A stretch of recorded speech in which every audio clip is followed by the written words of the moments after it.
우리 요한복음의 말씀을 이해하기 위해서는 세 가지의 777을 기억해야 된다. 요한복음은 이 777을 기억하지 않으면 요한복음에 대해서 잘 모르는 그러한 사람입니다. 이 세 가지의 777이 뭐냐? 첫 번째는 우리 지난주까지 함께 나누었던 말씀인데 7개의 표적에 대한 말씀입니다. 2장에 나오는 가나 혼인잔치에서 물이 포도주로 변한 그러한 표적이지요. 이게 첫 번째 표적. 두 번째는 4장에 나오는 말씀인데 왕의 신하의 아들을 고치신 표적입니다. 이것은 공간, 시간과 공간을 초월하시는 그 예수님의 능력을 보여주시는 그러한 말씀이기도 하는 것이지요.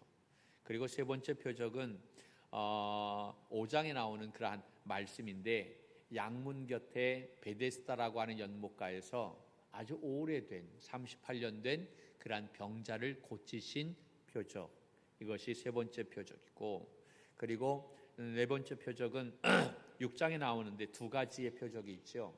오병이어의 표적과 그리고 예수님이 바다 위로 걸으신 그러한 표적입니다. 그리고 9장에 나오는 그러한 말씀이 나면서부터 보지 못한 자를 고치신 사건, 그리고 마지막 하이라이트 이 7번째 표적은 11장에 나오는 죽은 나사로를 살리신 표적인 것입니다. 이 요한이 이 7개의 표적을 통해서 말하고자 하는 것이 바로 뭐냐면 예수님은 하나님의 아들이시다라고 하는 거예요. 그러니까 이러한 표적을 행할 수 있는 분은 누구만이 할 수 있다라고 하는 거예요? 하나님의 아들만이 하실 수 있다라고 하는 거지. 그것을 통해서 예수님이 진짜 메시아다라고 하는 거예요. 예수님이 바로 구원자가 되신다라고 하는 것을 말하고 있는 거예요. 그리고 두 번째는 예수님이 7번에 걸쳐서 자신을 풀어서 설명하신 자기 선언이 있습니다. 그 자기 선언이 7가지인데 나는 생명의 떡이다. 그리고 나는 세상의 빛이다. 그리고 나는 양의 문이다. 나는 선한 목자다. 나는 부활이요 생명이다. 나는 길이요 진리요 생명이다. 그리고 요한복음 15장에 보면 뭐라고 말씀하고 있냐면 나는 참 포도나무다 라고 그렇게 말씀하고 있어요. 이렇게 요한복음에 보면 7가지로 예수님이 자기 자신을 표현하셨다라고 하는 사실이지요. 그러니까 이러한 자기 표현을 통해서 예수님이 어떠한 분이신가라고 하는 것을 우리는 더 잘 알 수가 있다라고 하는 거예요. 그러니까 예수님을 알기 위해서는 물론 다른 복음서도 보아야 되지만 특히 요한복음의 말씀을 우리가 보아야 예수님을 더 깊게 알 수 있다라고 하는 사실입니다. 그리고 세 번째는 절기를 중심으로 해서 구분된 7개의 단락이 있습니다. 7개의 단락. 이 요한복음에는 유월절이 있고 오순절이 있고 그리고 초막절이 있고 그리고 수전절이 있습니다. 다른 복음서에는 이 수전절에 대한 이야기가 없는데 요한복음에서는 이 수전절에 대한 이야기가 나와 있어요. 이 기간에 예수님이 행하셨던 그 행적을 말씀한 내용인 것입니다. 좀 쉽게 얘기한다면 이런 거예요. 다른 복음서에는 예수님께서 공생의 기간 동안에 그 유월절을 몇 번 이렇게 지내셨는지에 대해서 자세히 나와 있질 않는데 요한복음에서는 3번의 유월절을 지내셨던 것을 잘 나와 있어요. 공생에 그러니까 예수님께서 30살 돼서부터 이제 3년 반 동안 그가 공생의 기간을 하게 되어졌지요. 그 기간 동안에 3번의 유월절을 지키게 되어졌다라고 하는 것이 요한복음에 잘 나와 있는데 이 첫 번째 단락은 바로 뭐냐면 그 첫 번째 유월절이 되기 이전에 예수님께서 행하셨던 일이 무엇인가라고 하는 것에 대해서 이야기하고 있고, 그리고 두 번째는 그 첫 번째 유월절이 되어졌을 때 여러분 항상 절기 때가 되면 유칠초라고 하는 이 절기가 되어지면 이스라엘 모든 백성은 다 어디로 갑니까? 예루살렘 성전에 가서 제사를 드리게 되어지죠.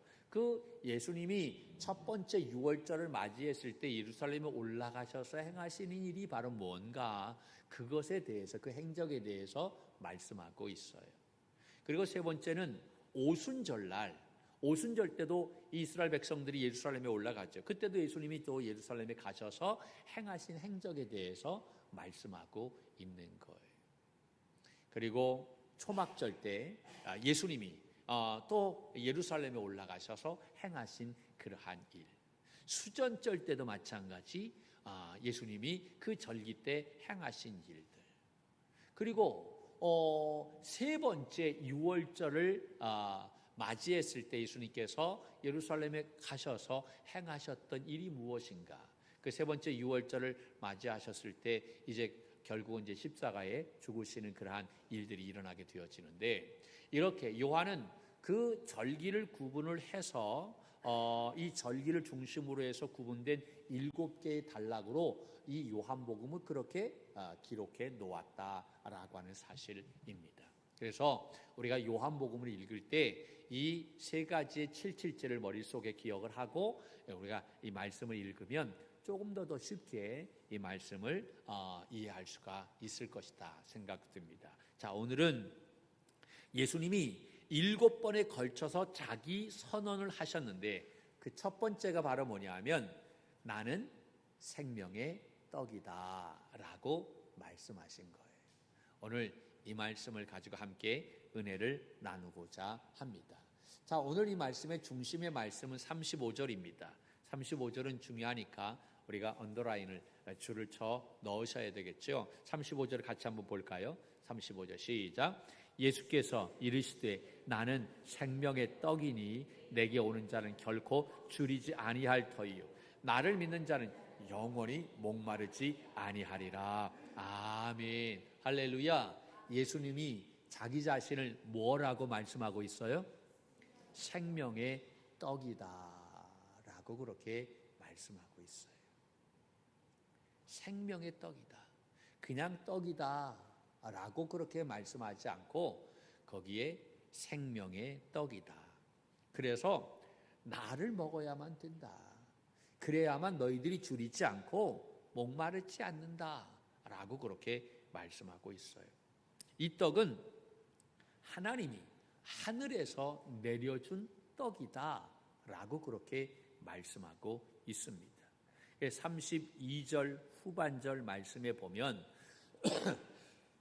이렇게 나와 있어요. 32절 후반절에 보면 내 아버지께서 너희에게, 그 다음에 뭐라고 얘기하죠? 하늘로부터 참떡을 주시나니 라고 그렇게 말씀하고 있어요. 내 아버지께서, 하나님께서 너희에게, 우리에게 하늘로부터 참떡을 주셨다. 참떡은 바로 누구를 얘기합니까? 예수 그리스도를 주셨다. 여기서 참이라고 하는 것은 어떤 의미가 담겨져 있느냐 하면 진정하다, 순전하다. 그리고 이 참이라고 하는 것은 좀 더 깊은 의미가, 어떤 의미가 있냐면 충족하다라고 하는 겁니다. 이 떡을 먹게 되어질 때 충족함을 느낀다라고 하는, 그러니까 만족함을 얻을 수가 있다라고 하는. 우리가 음식을 먹어도 만족함이 없는 그러한 때가 있잖아요. 이거 왜 이래? 맛이 그러네. 또 차지 않는 그러한 경우가 있어요. 그런데 어떤 걸 딱 먹으면 뭐 많이 먹어서가 아니라 딱 먹었을 때 내 마음을 아주 꽉 잡아주는 그러한 음식이 있다라고 하는 거예요.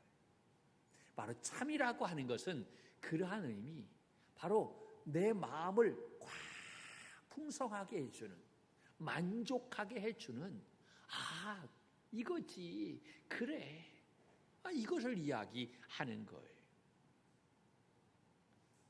사람은 바로 이러한 떡을 먹어야만 진정으로 충족함을 얻을 수가 있다라고 하는 것입니다. 다시 말해서 만족감을 얻을 수가 있다라고 하는 거예요. 여러분, 우리가 이 예배가 왜 중요하냐면 이 예배를 통해서 내가 정말 오늘 이 예배가 내 마음을 충만하게 해주는 그러한 예배가 되어질 수 있도록 해야만 되는 거예요. 그것이 되어야 여러분 이 예배가 또 기다려지고 사모하게 되어지는 것이에요. 할렐루야. 오늘 우리의 예배가 그러한 예배가 되기를 주님의 이름으로 간절히 축복합니다. 그 예배를 통해서 하나님을 만남으로 나의 영이 충만해지고 만족감을 얻게 되어지는 그 예배가 살아있는 예배, 진짜 예배인 것입니다. 그래서 35절 말씀에 내게 오는 자는 결코 줄이지 아니하고 나를 믿는 자는 영원히 목마르지 않는다라고 그렇게 말씀하신 것입니다. 여러분, 요한복음 4장 말씀에 보면 어떠한 내용이 있냐면 예수님께서 사마리아 여인과 대화하는 장면이 나옵니다. 그런데 이 여인이요 얼마나 목마른 삶을 살았는지 남편이 몇 명이었냐면 6명이었어요. 한 명으로 부족했어요. 채워지지 않았어요. 그래서 다른 사람을 또 선정해 살았는데 그래도 채워지지 않았어요. 그래서 바꾸었는데 지금 사는 사람이 6번째였어요. 그럼에도 불구하고 이 여인의 가람은 해결되지 않았던 것입니다. 계속해서 목마름과 갈증으로 허덕였어요. 그런데 그러한 여인이 예수님을 만나게 되어졌어요. 이 여인이 사람을 만나는 것이 두려워서 햇볕이 쨍쨍 내리쬐는 정오에 12시에 물을 길러 우물가에 갔던 거예요. 왜냐하면 그때는 사람들이 나오지 않아 너무나 뜨겁기 때문에. 그런데 이 여인이 사람들의 눈치가 있으니까 사람들이 보는 것이 민망해서 사람들을 피해서 그 시간에 나갔던 거예요. 근데 그때 거기에서 누구를 보게 되어지느냐? 예수님을 만나게 되어졌던. 그 예수님을 만나서 그는 한 번에 그의 모든 인생의 갈증과 목마름을 해결받게 되었다라고 하는 것입니다. 세상의 그 어떤 것으로 채울 수 없었던 그녀가 예수님을 만남으로 말미암아 한순간에 영적인 풍족함을 얻게 되어졌던 것입니다. 여러분, 그 이유가 바로 뭘까요? 그것은 예수님이 참 떡이시기 때문이었다라고 하는 것입니다. 할렐루야. 그래서 그 떡을 먹는 사람은 영원히 목마르지 않는다라고 하는 것이지요. 여기 하늘에서 내린이라고 하는 말씀은 여러분 그 떡이 천상적이고 영적인 특징이 있다라고 하는 그러한 말씀입니다. 33절 말씀에 이렇게 이야기하고 있죠. 같이 볼까요? 33절 시작. 떡은 하늘에서 내려 아멘. 하나님의 떡은 어디에서 내려? 하늘에서 내려. 할렐루야. 세상에 생명을 주는 것이라. 여기에 보면 자기 자신을 무슨 떡이라고 얘기하냐면 하나님의 떡이라고 말하고 있어요. 내가 하나님의 떡이다 라고 하는 것은 내가 하나님이다 라고 하는 거예요. 내가 하나님이다. 자기 자신은 하나님이라고 얘기하고 그것에 영원하심을 함축하고 있는 그러한 말씀인 것입니다. 그러면서 35절에 나는 생명의 떡이라고 말씀하고 있는 거예요. 여러분, 그렇다고 한다면 왜 예수님께서는 여러 가지 많은 그러한 음식들이 있을 텐데 그런 것이 많이 있을 텐데 왜 예수님께서는 자기 자신을 왜 이 떡이라고 말씀하셨을까? 우리나라 번역에는 떡이라고 되어 있지만 영어 성경에는 이제 빵이라고 되어 있어요. 근데 저는 이것을 좀 더 우리의 정서에 맞게 번역을 한다면 밥이라고 얘기해야 되지 않겠나? 여러분, 우리 어른들은 아침에 밥을 먹어야 되잖아요.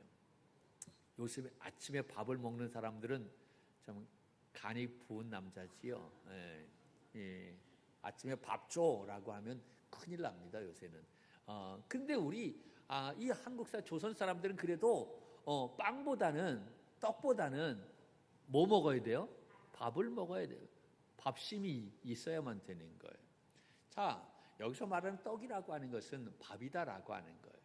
저 외국 사람들은 빵이다라고 하는 그런 의미이고, 왜 예수님을 자기 자신을 이 떡이라고 그렇게 표현하셨을까? 여러 가지 많은 의미가 있을 거예요. 이것은 첫째로 필수적인 음식이기 때문에 그런 거예요. 여러분, 필수적이다라고 하는 것은 꼭 필요하다라고 하는 거예요. 우리가 먹는데 다른 것은 몰라도 꼭 먹어야 할 것이 있어요. 다른 것은 안 먹어도 되는데 꼭 이것만큼은 먹어야 돼요. 그게 뭡니까? 밥이에요. 밥. 빵은, 떡은 꼭 먹어야만 된다라고 하는 거예요. 김치요? 그건 우리만 얘기했지. 우리 딸은 김치 없어도 1년 살아요. 그렇잖아요. 근데 밥은 있어야만 돼요. 여러분, 사치품이라고 할 수 있는 물건과는 달리 이것은 우리의 생존에 필수적인 것이다라고 하는 거예요. 무엇과 연관이 되어져 있냐면 생존과 연관이 되어져 있기 때문에 이것은 꼭 있어야만 하는 거예요. 김치는 생존과 연관이 되어 있어요? 안 그렇잖아요. 그런데 떡은 생존과 연관이 되어져 있다라고 하는 거예요. 이것 없으면 살 수가 없어요. 우리의 식탁에 놓여야 할, 우리에게는 없어서는 안 될 것들이 여러 가지 있지요. 그러나 떡과 같은 필수품은 없다라고 하는 거예요. 우리는 이 교훈을 잘 배워야 되는데, 이 말씀은 무슨 말씀이냐면, 여러분, 이 떡은 바로 예수 그리스도를 이야기하는 거예요. 떡이 없으면 안 된다라고 하는 것은 예수 그리스도가 없으면 안 된다라고 하는 것입니다. 할렐루야. 그러면 우리는 결국 죽을 수밖에 없다라고 하는 거지. 하나님으로부터 분리되어지는 순간 우리는, 여러분, 그때 마르게 되어지고 결국은 죽게 되어지는 거예요. 그래서 요한복음 15장 말씀에 너희가 나를 떠나서는 아무것도 할 수 없다라고 그렇게 말씀하고 있는 거예요. 나는 포도나무인데, 여러분, 예수님이 마지막으로 표현하신 자기 선언이 나는 포도나무다라고 얘기해요. 너희는 가지다. 그런데 가지가 포도나무에 붙어 있지 아니하면 말라진다. 죽게 되어진다. 그래서 불에 타버리게 되어진다. 너희가 나를 떠나서는 아무것도 할 수 없다라고 말씀합니다. 우리가 생명이신, 그 생명의 떡이신 예수 그리스도를 취하지 않게 되어지면 여러분, 결국 우리도, 여러분, 결국은 죽을 수밖에 없다라고 하는. 그러니까 이 떡은 우리에게 꼭 있어야만 하는 필요한 필수적인 것이다. 믿습니까? 두 번째, 이 떡은 모든 사람들의 구미에 맞는 음식이다라고 하는 거예요. 여러분, 어떤 사람은 단 것을 먹으면 안 되는 사람이 있어요. 그렇죠? 어떤 사람은 고기를 또 먹지 않는 사람이 있어요. 그 맛있는 고기를 안 먹어요. 이런 사람. 그런데 여러분, 어떠한 사람이라 할지라도 단 것을 먹지 않아도, 고기는 먹지 않아도 무엇은 먹어야만 됩니까? 떡은 먹어야만 됩니다. 이것은 모든 사람들이 다 먹어야 되는 거예요. 우리는 잠시 동안 떡 없이도 우리의 몸을 유지할 수는 있겠죠. 그러나 오랫동안 먹지 않는다고 한다면 결국 병들게 되고 결국은 죽음에 이를 수밖에 없게 되는 거예요. 그러므로 떡은 이 세상 모든 사람들에게 꼭 필요한 것이다. 왕이라 할지라도 여러분, 떡을 먹어야만 되는 거예요. 이건 지위가 있는 사람, 지위가 없는 사람, 배운 사람, 못 배운 사람, 어린 아이에 이르기까지 누구에게나 다 필요한 것이 바로 이 떡이다라고 하는 것입니다. 이렇게 떡이 모든 사람들에게 꼭 필요한 것처럼 여러분 예수 그리스도도 모든 사람들에게 꼭 필요하다라고 하는 말씀인 것입니다. 할렐루야. 왜냐? 예수 그리스도가 생명의 떡이기 때문이다라고 하는 것. 그리고 떡은 매일 먹어야만 됩니다. 뭐 걸러서 먹는다? 건강에 좋지 않은 매일 먹어야만 되는 거예요. 우리가 어느 때가 되어졌을 때 그때 먹는 음식이 있어요. 그렇죠? 뭐 생일 때 케이크를 먹거나 매일 케이크 먹어보세요. 그러면 맛이 있겠어요? 어떤 때 그때 먹어야 그것이 맛이 있는 것 아니겠어요?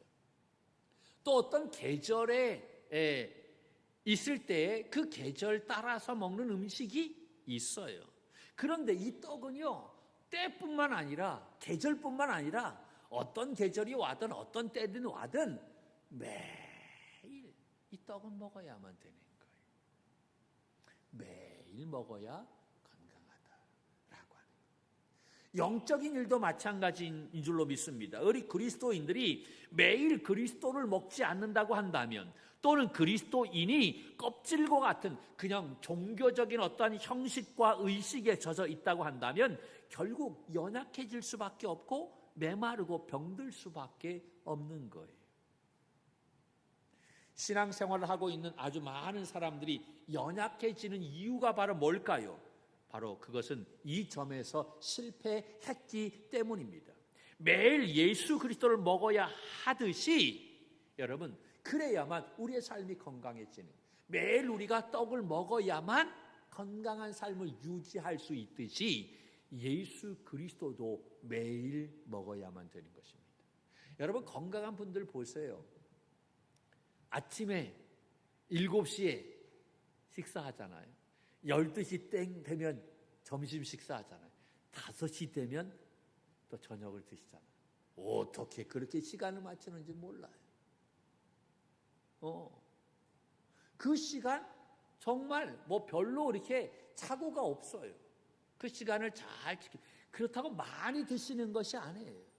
그 시간에 아주 자기의 그 양이 있어요. 그 양을 매일매일 드시는 거예요. 그런 분들이 굉장히 건강한 그러한 삶을 사는 거예요. 영적으로도 마찬가지다라고 하는 거죠. 매일매일 예수 그리스도를 내가 취하게 되어질 때 나의 영이 건강해짐을 기억해야 될 줄로 믿습니다. 할렐루야. 여러분, 건강이 나쁜 사람들은 어떤 사람들이냐면 안 먹다가 한꺼번에 먹는 폭식하는 사람. 여러분, 이거 건강이 굉장히 안 좋은 거예요. 신앙생활도 은혜가 있을 때는 막 뭐 성경도 뭐 기도도 막 하다가 은혜 떨어지면 언제 그랬냐고 뭐 기도도 안 하고 말씀도 안 해요. 이 건강한 신앙생활이 아니에요. 매일매일 규칙적으로 예수 그리스도와 동행하는 삶이 건강한 삶이 되어지는 거예요. 그리고 네 번째로 이 떡은 충족시켜주는 음식이다라고 하는 거예요. 여러분, 다른 음식은요 우리의 삶을 충족시켜주는 것이 아니에요. 근데 떡은 충족시켜준다라고 하는 거예요. 여러분, 그랬죠? 아무리 내가 좋아하는 그러한 음식이라 할지라도 케이크 너무 좋아요. 매일 먹어보세요. 여러분, 잔치가 너무 좋습니까? 매일 잔치해보세요. 그 사람 금방 죽어요. 안 그래요? 매일 잔치해보세요. 그게 뭐가 잔치는요 1년에 한 번, 두 번, 아니 한 번도 만나, 두 번도 만나 1년에. 예. 그렇잖아요. 맨날 잔치상으로 뭐 가득해서 먹는다. 그게 맛이 있겠는가라고 하는 거예요. 충족하겠는가라고 하는 거예요.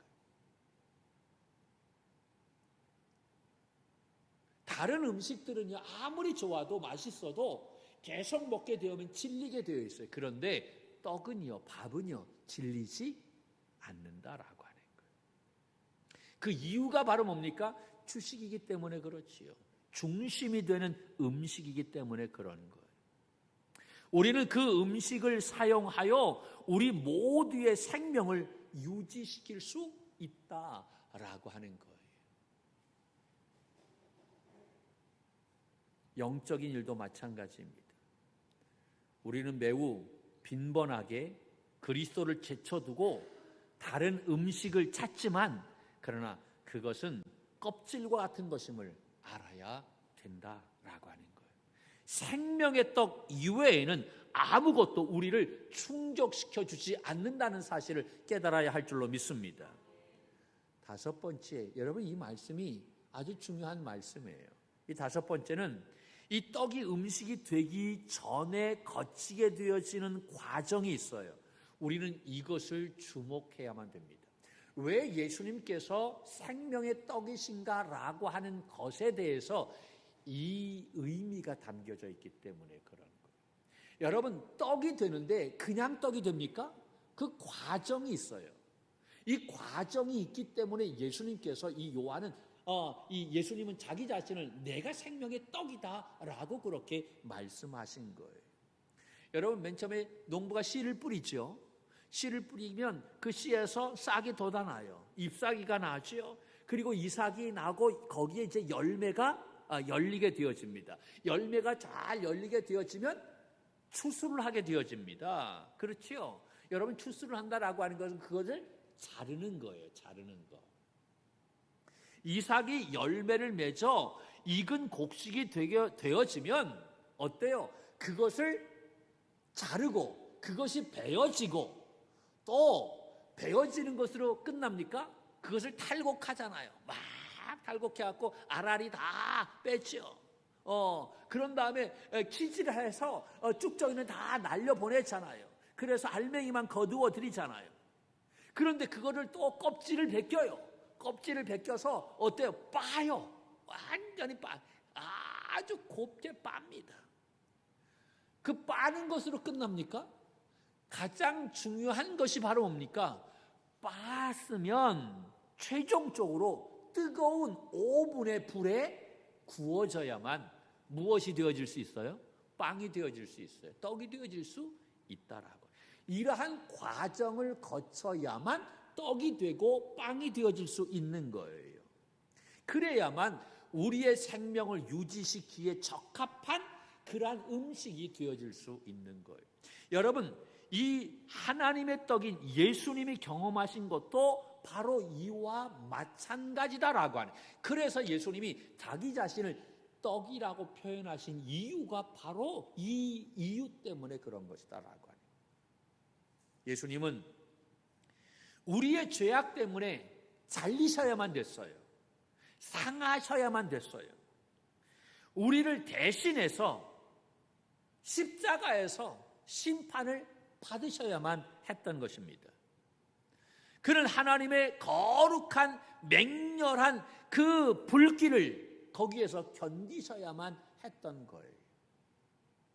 예수 그리스도는 우리를 위해서 십자가에서 온갖 저주를 다 담당하셨어요. 내가 받아야 할 저주를 예수님이 십자가에서 다 담당하셨다라고 하는 거지요.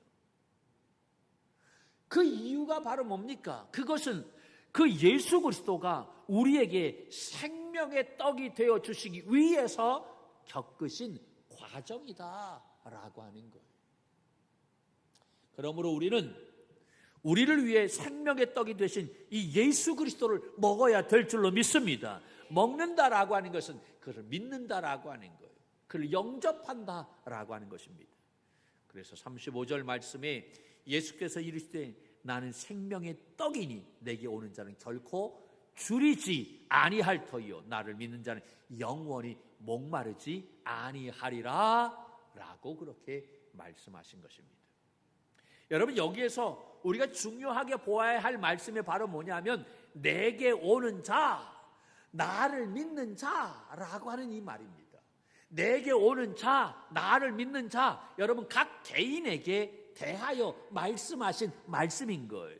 예수님이 생명입니다. 그러나 그 생명이신 예수님을 믿고 그분을 내 마음에 영접한 한 사람 한 개인만이 줄이지 아니하고 목마르지 않는다라고 하는 것입니다.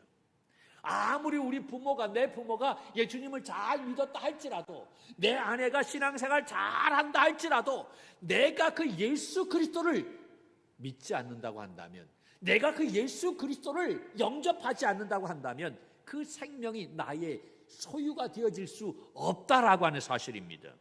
그래서 요한계시록 3장 말씀에 우리가 외우는 말씀 있잖아요. 20절에 볼지어다 내가 문 밖에 서서 두드리노니 누구든지 내 음성을 듣고 문을 열면 내가 그에게로 들어가 그와 더불어 먹고 그는 나와 더불어 먹으리라 라고 말씀하고 있어요. 내가 문을 열고 예수 그리스도를 받아들여야만 그 생명을 유지할 수 있게 되는 줄로 믿습니다. 여러분, 예수님은 생명의 떡이십니다. 믿습니까?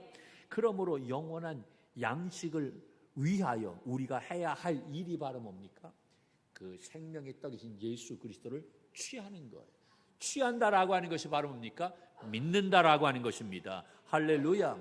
이 믿는 일이 바로 뭐냐? 오늘 말씀에 보면 그것이 하나님의 일이다라고 말하고 있어요. 우리는 생각해요. 하나님의 일이 내가 뭔가를 많이 하고 헌금을 많이 하고 봉사를 많이 하고 선교를 많이 하고 그것을 우리는 하나님의 일이라고 얘기합니다. 착각하지 마세요. 그거 하나님의 일이 아닌 거예요. 오늘 이 말씀에 하나님의 일을 뭐라고 정의하고 있냐면 29절 말씀입니다. 같이 볼까요? 중요하니까 여러분 줄을 치세요. 29절 시작. 예수님께서 대답하여 이르시되 하나님께서 보내신 이를 믿는 것이 하나님의 일이니라 하시니. 아멘. 할렐루야. 하나님께서 보내신 이를 믿는, 하나님께서 보내신 이가 누굽니까? 예수 그리스도예요. 예수 그리스도를 믿는 것이 뭐라고요? 하나님의 일이다. 아멘. 할렐루야. 여러분, 우리가 일을 하나도 하지 않아도 하나님은 부족하지 않아요. 우리가 어떠한 일을 한다고 해서 하나님의 영광이 나타나느냐? 아니야, 그거 아니에요. 내가 어떠한 일을 안 한다고 해서 하나님의 영광이 이렇게 흐릿해지느냐? 아니에요. 하나님은 그냥 스스로 온전하신 분이십니다. 하나님은 스스로 영광이 충만하신 분이에요. 우리와 상관이 있어요, 없어요? 없어요. 하나님은 한 분으로 완벽한 분이신 거예요. 우리가 일을 안 하고의 상관이 없다라고 하는 거예요. 하나님의 일을, 내가 어떠한 일을 함으로 말미암아 그것이 하나님의 일이다. 여러분, 우리는 그러한 생각에서 벗어나야만 돼요. 그거와 상관없어요. 하나님의 일을 하나님은 뭐라고 오늘 말씀하고 있느냐? 내가 보낸 이 예수 그리스도, 생명의 떡인 예수 그리스도를 믿는 그것이 진짜 하나님의 일이다라고 하는 거예요. 우리가 진짜 하나님의 일을 하고 있느냐라고 하는 거지. 예수님을 잘 믿지 않으면서 봉사하고 헌신하고 있는 그 모습을 가지고 나는 하나님의 일을 했다라고 착각하는 경우가 얼마나 많이 있습니까? 하나님의 일은 우리가 하나님이 보내신 생명의 떡이신 예수 그리스도를 온전히 믿는 이름을 믿으시기를 바랍니다. 할렐루야. 그러므로 이 한 주간도 이 생명이신 예수 그리스도로 인해 여러분, 우리 기쁨이 있고 만족함이 있고 이 풍성한 삶이 넘쳐나는 그러한 우리 믿음의 종들이 되기를 주님의 이름으로 간절히 축원합니다.